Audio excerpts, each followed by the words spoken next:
Assalamualaikum warahmatullahi wabarakatuh. Salut. Apa khabar tuan-puan? Follower Kek Batik Sentul Kuala Lumpur hari ini. Bagaimana anda hari ini tuan-puan? Hari ini saya nak ke Sentul ataupun ke Kek Batik Sentul untuk hari ini, hari Selasa 3 Januari 2023. So hari ini tuan-puan, saya nak share tentang bagaimana untuk kita bijak mengurus keuangan. Bijak mengurus keuangan daripada tahun 2023 ni. Sambil-sambil saya drive dengan melalui jam ni saya hari ni tuan-puan ada something yang saya nak share kepada anda, bagaimana untuk anda bijak mengurus keuangan anda. Sebab apa tuan-puan, kita sendiri sedia maklum, kita baca dalam media masa, kita baca dalam TV, berita dan sebagainya menyatakan 2023 akan ada cabaran dari segi ekonomi. Kita tahu betul ke tidak ekonomi kita ni sihat ke tidak dan sebagainya, perubahan politik dan sebagainya tuan-puan. So saya nak sharekan kepada anda bagaimana untuk anda bijak mengurus keuangan. Dan saya sendiri apply tuan-puan dalam pengurusan keuangan anda sendiri dan pengurusan keuangan anda punya syarikat ataupun anda punya keluarga. Bagaimana untuk anda bijak menguruskan keuangan. So hari ini saya nak share kepada anda dalam pengurusan keuangan ini dapat membantu anda dari segi bagaimana untuk anda manage pembelanjaan harian, pembelanjaan untuk anak-anak anda, pembelanjaan dengan tentang bagaimana untuk anda kalau anda berbisnes, bagaimana operation bisnes anda. Sebab apa tuan-puan, apa yang berlaku pada tahun 2020, kita boleh dikatakan terkejut apabila kita terpaksa di lockdown, berlakunya PKP dan sebagainya. Dan kadang-kadang kita yang berbisnes, kita yang bekerja mengalami situation yang di luar jangkaan. Dan bagaimana untuk kita nak menghadapi jangkaan itu? So tuan-puan, bijak mengurus keuangan bukan sahaja dia berkaitan dengan bijak dalam menggunakan keuangan kita ke arah apa yang kita nak, tapi bagaimana untuk kita urus keuangan kita supaya dia dapat bantu kita survive 3-6 bulan akan datang. Macam contoh baru-baru ni tuan-puan, ASB mengumumkan dividen. Dia kena ambil masa setahun untuk kita dapatkan dividen. So bagaimana untuk kita pastikan dengan duit dividen itu dapat membantu kita sekurang-kurangnya kita dapat top up perkara-perkara yang mungkin membantu dari segi pengurusan bisnes ataupun kehidupan anda. So tuan-puan, saya nak sharekan kepada anda bagaimana untuk anda mengurus keuangan. Kita kalau urus tuan-puan, apa-apa jadi pun tuan-puan, kadang-kadang pun kita tidak dapat jangka benda tu akan berlaku. Sebab tu tuan-puan, bila mana kita menyebut pengurusan keuangan, kita kena aware bahawa pengurusan keuangan kita dapat membantu kita apa-apa yang akan berlaku pada masa akan datang. Bila masa akan datang puan, keuangan kita ini akan at least mampu backup apa-apa jadi di luar jangkaan kita. Tapi tuan-puan, berbeza dengan orang yang tidak mengurus keuangannya. Apabila benda-benda yang di luar jangkaan kita, situation yang kita tak tahu akan berlaku, masa tu kita memang kita akan rasa macam bermasalah, kita rasa kekurangan sesuatu. Sebab tu tuan-tuan dan puan-puan, anda kena at least kena buat saving, buat backup. So saya nak share kepada anda, saya ada beberapa perkara yang saya boleh sharekan kepada anda berkaitan dengan pengurusan keuangan.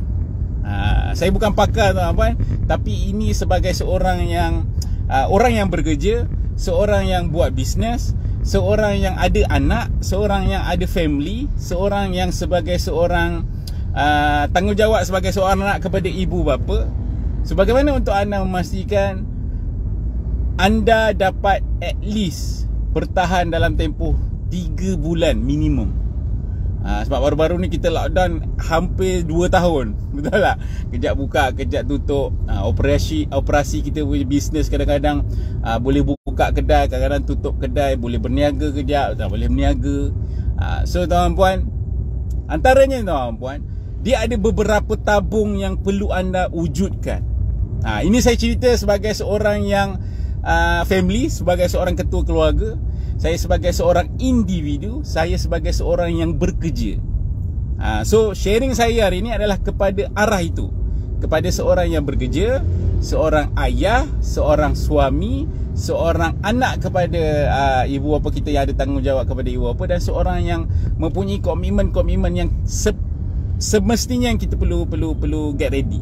So tuan-puan, kita kena wujudkan beberapa tabung. Saya share kepada tuan-tuan dan puan, saya sendiri ataupun dalam kita punya kek batik Sentul sendiri, kita ada share, kita ada tabung-tabung yang insya-Allah itu adalah future ataupun backup yang akan berlaku pada kita nanti. So tuan-puan, tabung yang pertama adalah tabung lebih kepada tabung pembelajaran seharian anda.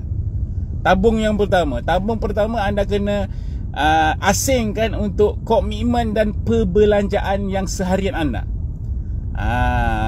Itu kena ada tabung yang pertama. Berapa persen depend kepada pembelanjaan anda seharian selama sebulan, dan juga komitmen anda selama sebulan. Itu tabung yang pertama. Okey. Tabung yang kedua adalah komitmen ataupun fokusnya adalah kepada pembelajaran anak-anak sekolah. Dia berbeza dengan pembelajaran yang seharian tadi tu. Tabung yang kedua adalah fokusnya adalah untuk anda fokus kepada pembelajaran future anak-anak anda sekolah. So anda nak spend berapa? Sebulan dapat gaji, sebulan dapat anda punya income untuk bisnes anda, ataupun anda buat part time business, berapa anda nak spend untuk memastikan pembelanjaan anak-anak anda yang akan datang ni, berapa sebulan yang anda nak spend, atau berapa sebulan yang anda nak simpan, supaya apabila anak-anak kita nak mula sekolah, nak beli baju sekolah, nak beli pakaian sekolah, nak beli peralatan sekolah, kita dah ada duit tu.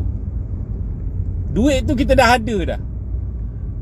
Sebab tu tuan-puan, tabung untuk anak-anak, pembelanjaan apa-apalah untuk anak-anak anda, sekolah ke, barang-barang yang dia nak ke, pakaian dia nak ke, apa-apalah berkaitan dengan anak-anak, ada satu tabung supaya kita dapat memenuhi permintaan anak-anak kita. Bukan semua tuan-puan, yang perlu sahaja.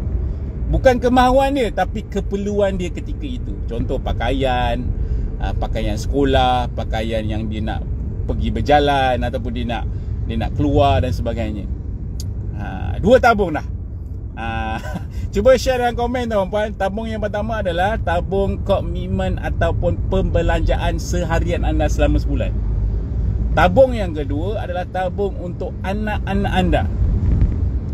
Cuba type di komen tuan-puan. Okey.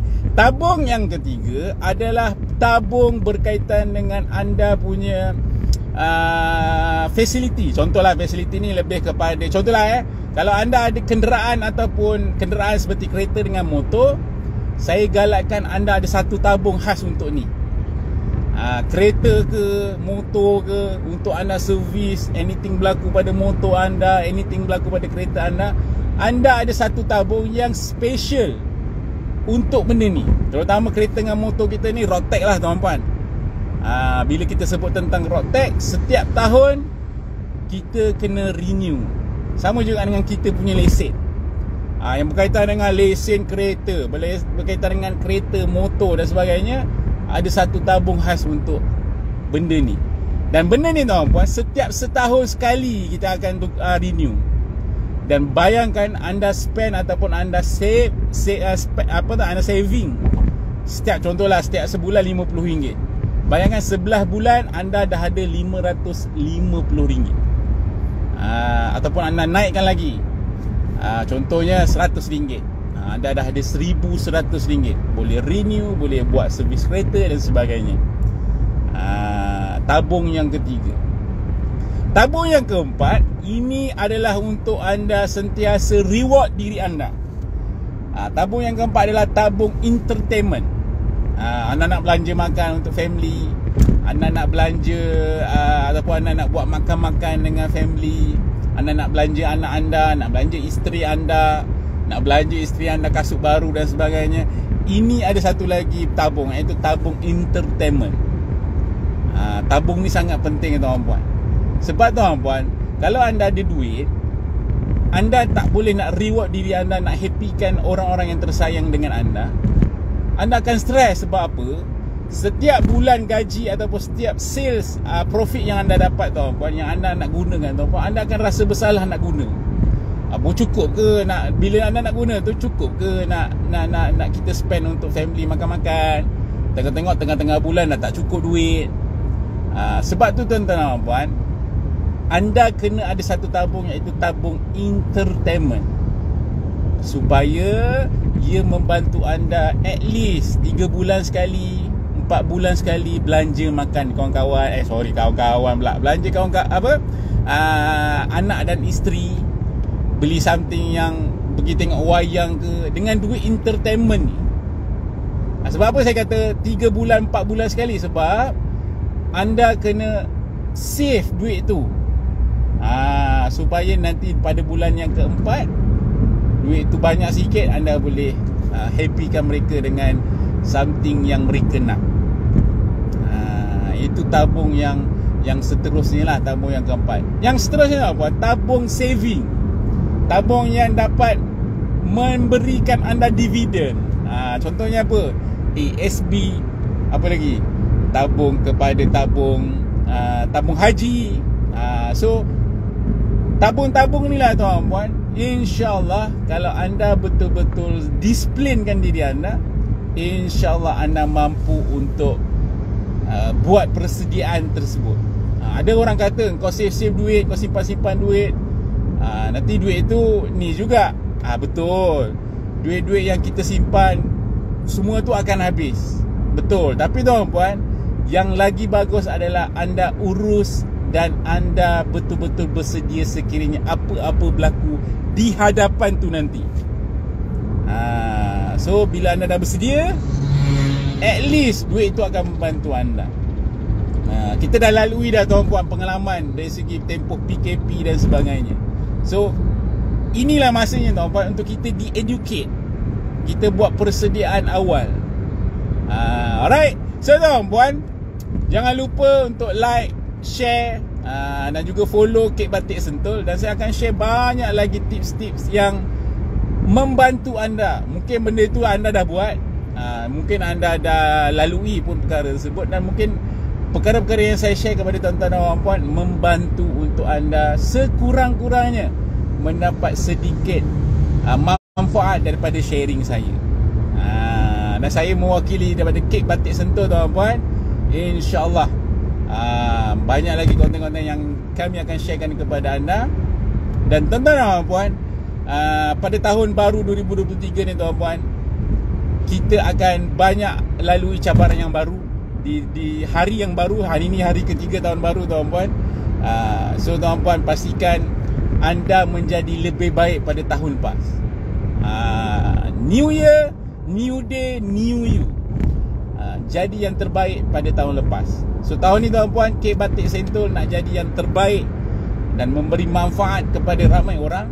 Bukan sahaja memberi kebahagiaan dengan kek batik yang kami sediakan, tapi tuan-puan, kami nak berikan manfaat dengan sharing-sharing yang macam ni.